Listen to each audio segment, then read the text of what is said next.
할렐루야. 오늘은 7월 7일 월요일입니다. 오늘도 정심의 예배를 통해 경건의 일상을 살아가고자 하시는 우리 큰믿음 유신교회 성도님들 한 사람 한 사람을 사랑하고 축복합니다. 다 함께 사도신경으로 우리의 신앙을 고백하며 하나님 앞에 나아가겠습니다. 전능하사 천지를 만드신 하나님 아버지를 내가 믿사오며 그 외아들 우리 주 예수 그리스도를 믿사오니 이는 성령으로 잉태하사 동정녀 마리아에게 나시고 본디오 빌라도에게 고난을 받으사 십자가에 못 박혀 죽으시고 장사한 지 사흘 만에 죽은 자 가운데서 다시 살아나시며 하늘에 오르사 전능하신 하나님 우편에 앉아 계시다가 저리로서 산 자와 죽은 자를 심판하러 오시리라. 성령을 믿사오며 거룩한 공회와 성도가 서로 교통하는 것과 죄를 사하여 주시는 것과 몸이 다시 사는 것과 영원히 사는 것을 믿사옵나이다. 아멘. 다 함께 찬송가 369장 찬양하시겠습니다.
오늘 하나님께서 우리에게 주시는 말씀은 시편 89편 38절로 52절까지의 말씀입니다.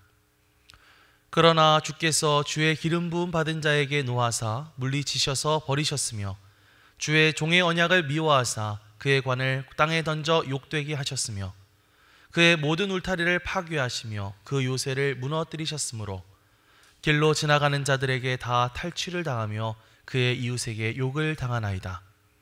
주께서 그의 대적들의 오른손을 높이시고 그들의 모든 원수들은 기쁘게 하셨으나 그의 칼날은 둔하게 하사 그가 전장에서 더 이상 버티지 못하게 하셨으며 그의 영광을 그치게 하시고 그의 왕위를 땅에 엎으셨으며 그의 젊은 날들을 짧게 하시고 그를 수치로 덮으셨나이다. 여호와여, 언제까지니까? 스스로 영원히 숨기시리이까? 주의 노가 언제까지 불붙듯 하시겠나이까? 나의 때가 얼마나 짧은지 기억하소서. 주께서 모든 사람을 어찌 그리 허무하게 창조하셨는지요. 누가 살아서 죽음을 보지 아니하고 자기의 영혼을 소홀의 권세에서 건지리이까? 주여, 주의 성실하심으로 다윗에게 맹세하신 그 전에 인자하심이 어디 있나이까? 주는 주의 종들이 받은 비방을 기억하소서. 많은 민족의 비방이 내 품에 있사오니 여호와여, 이 비방은 주의 원수들이 주의 기름을 부음 받은 자의 행동을 비방한 것이로소이다. 여호와를 영원히 찬송할지어다. 아멘. 아멘. 이는 하나님의 말씀입니다. 아멘. 할렐루야. 오늘도 말씀을 듣는 여러분의 심령 가운데 성령님의 감동하심이 함께하여 주시기를 주님의 이름으로 간절히 축원합니다. 오늘 우리가 읽은 시편 89편 말씀은 다윗 왕조의 멸망이라는 국가적인 절망 속에서 드린 기도시입니다. 하나님께서는 다윗에게 복을 주시고 이스라엘의 왕으로 삼으시면서 그 다윗의 왕조가 영원할 것이라고 약속하셨죠. 하지만 오늘 시편 기자가 직면한 현실은 달랐습니다. 북이스라엘은 오래전에 아수르에 의해서 멸망해 버렸고 남유다는 바벨론 제국에 의해서 멸망하게 되었죠. 그래서 시편 기자는 마치 하나님의 분노를 경험한 것처럼 절망하고 또 탄식하고 있습니다. 우리도 살아가다 보면 마치 하나님께서 나에게 화가 나신 것처럼 느껴질 때가 있죠. 하나님이 나를 벌 주시는 것일까? 왜 나를 이렇게 저버리신 것일까? 하는 생각이 들 때가 있습니다. 자, 그럴 때 우리는 과연 어떤 반응을 보여야 할까요? 오늘 말씀을 통해서 함께 살펴봤으면 좋겠습니다. 시편 89편은 전반부에서 다윗 언약의 영원함과 하나님의 신실하심을 힘껏 찬양했습니다. 그런데 오늘 우리가 읽은 후반부 38절 이하의 말씀은 그 앞 내용과는 다른 그러나 라는 반전으로 시작이 되죠. 38절에서 41절 말씀을 다시 한번 읽어볼까요? 그러나 주께서 주의 기름 부음 받은 자에게 노하사 물리치셔서 버리셨으며 주의 종의 언약을 미워하사 그의 관을 땅에 던져 욕되게 하셨으며 그의 모든 울타리를 파괴하시며 그 요새를 무너뜨리셨으므로 길로 지나가는 자들에게 다 탈취를 당하며 그의 이웃에게 욕을 당하나이다. 시인은 하나님의 언약이 무색하게도 눈앞에 펼쳐지게 된 극심한 국가적인 절망과 비참함 앞에서 깊은 탄식을 쏟아내고 있습니다. 시인의 눈에는 마치 하나님께서 당신이 친히 기름 부어 세우신 왕의 그 왕관을 던져버리시고 미워하시는 것처럼 보이는 거죠. 그 왕의 상징인 관이 땅에 팽개쳐지고 나라의 방어체계가 완전히 허물어져서 이웃들에게 겁탈과 조롱을 당하는 처참한 현실이 벌어지고 있습니다. 심지어 하나님께서는 대적들의 힘은 높이시면서 원수들의 그 기쁨을 주신 것처럼 느껴집니다. 우리 군대의 칼날은 무뎌져서 전쟁에서 패배하게 되고 왕의 영광은 사라지고 왕좌는 엎어지고 왕의 통치 기간마저 짧게 끝나버리는 그런 부끄러운 상황들이 계속해서 이어지고 있습니다. 이 모든 비극은 시인에게 있어서 하나님의 버림, 또 언약의 파기, 또 이해할 수 없는 하나님의 진노, 이런 걸로 느껴졌기 때문에 고통 속에서 절규하면서 지금 하나님께 나아가고 있는 것이죠. 시인의 이 절규는 오늘날 우리의 삶 깊은 곳에도 메아리쳐 오고 있습니다. 우리도 살다 보면 때때로 하나님께서 나에게 약속하신 그 약속이 무색해지는 것 같은 그런 현실을 만날 때가 있죠. 내가 기대했던 것과는 전혀 다른 그런 고통에 직면하기도 하고요. 때로는 마치 하나님께서 나를 버리신 것과 같은 그런 경험을 할 때도 있습니다. 자, 이런 상황 가운데 우리는 어떤 태도를 가져야 할까요? 그것은 가장 먼저 하나님께 우리의 그 모든 절망과 탄식을 솔직하게 아뢰어 드리는 것입니다. 시편 기자는 자기가 느끼고 있는 이 절망과 혼란을 감추지 않고 하나님 앞에 그대로 쏟아놓고 있죠. 주께서 버리셨으며 미워하셨으며 이런 표현을 그냥 가감없이 쓰면서 자신의 눈에 보이는 이 비참한 현실을 하나님 앞에 여과 없이 고백하고 있습니다. 때로 우리가 믿음 생활을 하다 보면 혹 우리는 내 믿음이 약해 보일까봐, 또 혹은 하나님 앞에 뭔가 불평하는 것처럼 보일까봐 우리가 겪는 아픔과 실망, 혹은 하나님께 느끼는 분노의 감정들을 뭔가 숨기려 할 때가 많이 있죠. 하지만 하나님께서는 이미 우리의 모든 감정을 알고 계시고 우리의 탄식을 들으시는 분이신 줄 믿습니다. 그렇기 때문에 우리의 가장 깊은 절망과 혼란 가운데서도 하나님 앞에 나아가 솔직한 마음으로 하나님 앞에 아뢰어드리는 것, 그것이 바로 건강한 믿음의 시작인 것이죠. 솔직하게 나아가는 그 탄식과 기도는 하나님을 향한 온전한 부르짖음이 되고, 그 부르짖음은 하나님과의 관계를 더욱 깊어지게 하고, 또 우리가 그렇게 되다 보면 그분 안에서 오히려 소망을 발견하게 될 것입니다. 여러분, 여러분에게 있어서 하나님이 마치 침묵하는 것처럼 느껴지시는 분들이 계신가요? 그럴 때일수록 내가 가지고 있는 이 솔직한 마음, 솔직한 감정들 다 주님 앞에 가까이 가지고 나아가서 그 가운데서 응답하시는 하나님의 음성을 들을 수 있는 저와 여러분들 되시기를 주님의 이름으로 간절히 축원합니다. 이어서 46절에서 48절을 다시 한번 보겠습니다. 여호와여, 언제까지니까 스스로 영원히 숨기시리이까? 주의 노가 언제까지 불붙듯 하시겠나이까? 나의 때가 얼마나 짧은지 기억하소서. 주께서 모든 사람을 어찌 그리 허무하게 창조하셨는지요. 누가 살아서 죽음을 보지 아니하고 자기의 영혼을 스올의 권세에서 건지리이까? 자, 계속해서 시인은 절망적인 현실 앞에서 깊은 탄식을 쏟아내고 있습니다. 하나님의 침묵과 진노가 끝없이 이어지는 것과 같은 그런 두려움에 사로잡혀서 주님, 언제까지 영원히 숨기시겠습니까? 주의 노가 언제까지 이렇게 불붙듯 하시겠습니까? 물어보고 있죠. 시인은 고통의 강도가 낮아지지 않고 지속되는 이런 상황 가운데 깊은 절규를 하고 있는 것입니다. 그러다 보니까 시인은 정말 모든 사람이 피할 수 없는 이 죽음에 대한 이야기를 하고 있죠. 아무도 스스로 죽음의 권세에서 벗어날 수 없는 그러한 현실, 이러한 인간의 한계와 무능력함을 시인은 적나라하게 표현하고 있습니다. 시인의 이러한 절규는 유한한 존재인 우리가 어떤 삶의 허무함, 어떤 고통, 죽음이라고 하는 이런 최종적인 현실 앞에서 느끼는 무기력한 마음을 아주 고스란히 표현하고 있는 것이라고 말할 수가 있겠죠. 이러한 상황 속에서 우리는 어떤 믿음의 태도를 가질 수 있을까요? 그것은 바로 죽음과 소울의 권세를 이기신 예수 그리스도, 그 예수 그리스도 안에서 영원한 소망을 찾는 것입니다. 원래 죽음과 음부의 권세 앞에서 이 인간이라는 존재는 그저 무기력한 존재일 수밖에 없었습니다. 그러나 이제는 우리가 예수 그리스도 안에서 이 문제에 대한 분명한 답을 찾게 되었죠. 주님께서 친히 죽음을 맛보시고 사흘 만에 부활하심으로 인해서 죽음과 수월의 권세를 모두 다 깨뜨리셨기 때문입니다. 그래서 고린도전서 15장 54절 이하의 말씀을 보면 사도 바울이 이렇게 말합니다. 사망을 삼키고 이기리라고 기록된 말씀이 이루어지리라. 사망아, 너희 승리가 어디 있느냐? 사망아, 내가 쏘는 것이 어디 있느냐? 이렇게 말하고 있죠. 예수 그리스도를 믿는 우리에게 이 죽음이라고 하는 것은 더 이상 끝이 아니라 영원한 생명으로 들어가는 문이라는 것입니다. 따라서 우리는 시인보다 훨씬 더 분명하고 확실한 소망을 가지게 됩니다. 그 소망이 무엇이죠? 바로 우리의 모든 고통과 유한함, 그리고 죽음의 문제까지도 궁극적으로 예수 그리스도의 십자가와 부활 안에서 해결되었다라고 하는 그런 소망입니다. 여러분 믿으십니까?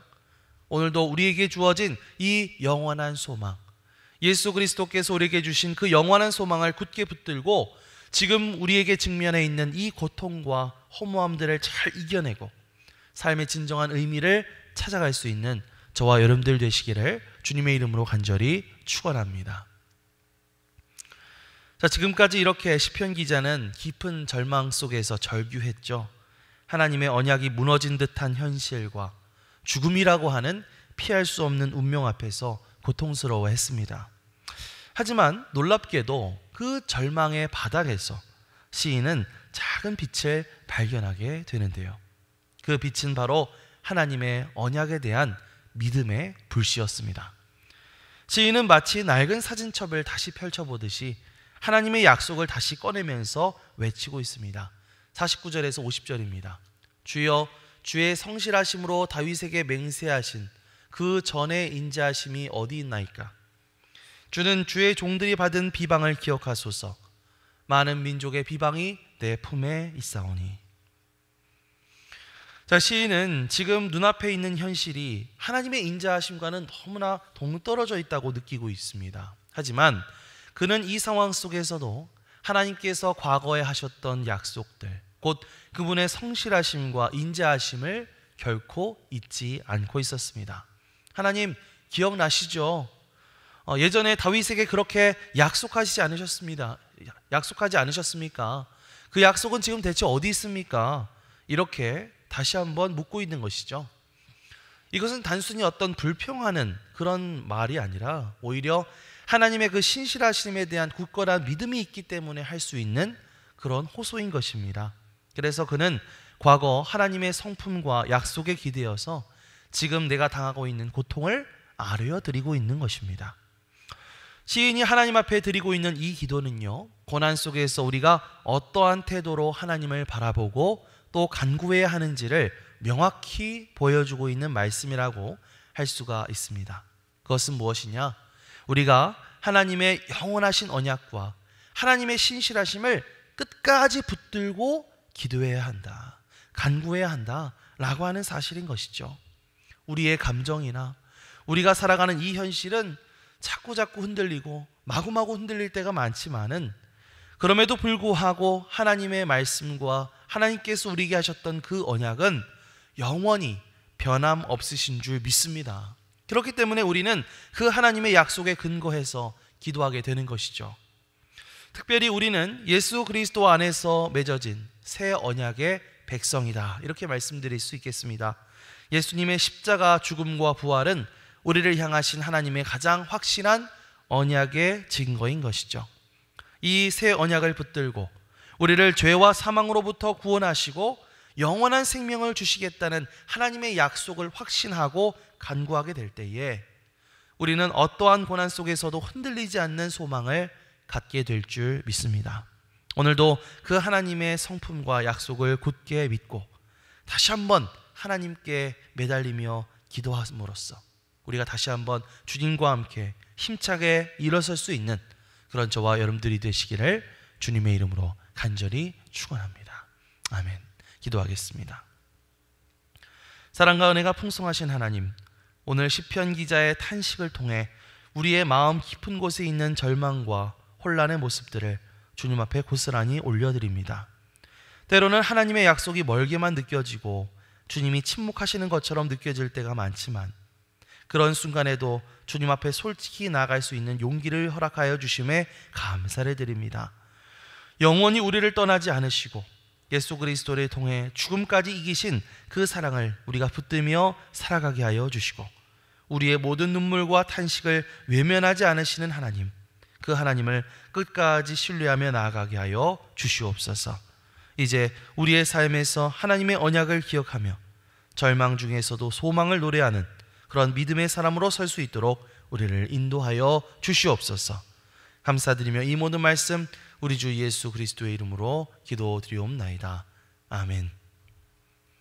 하늘에 계신 우리 아버지여, 이름이 거룩히 여김을 받으시오며 나라가 임하시오며 뜻이 하늘에서 이루어진 것 같이 땅에서도 이루어지이다.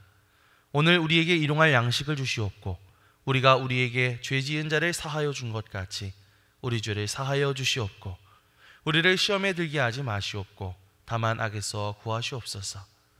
나라와 권세와 영광이 아버지께 영원히 있사옵나이다. 아멘.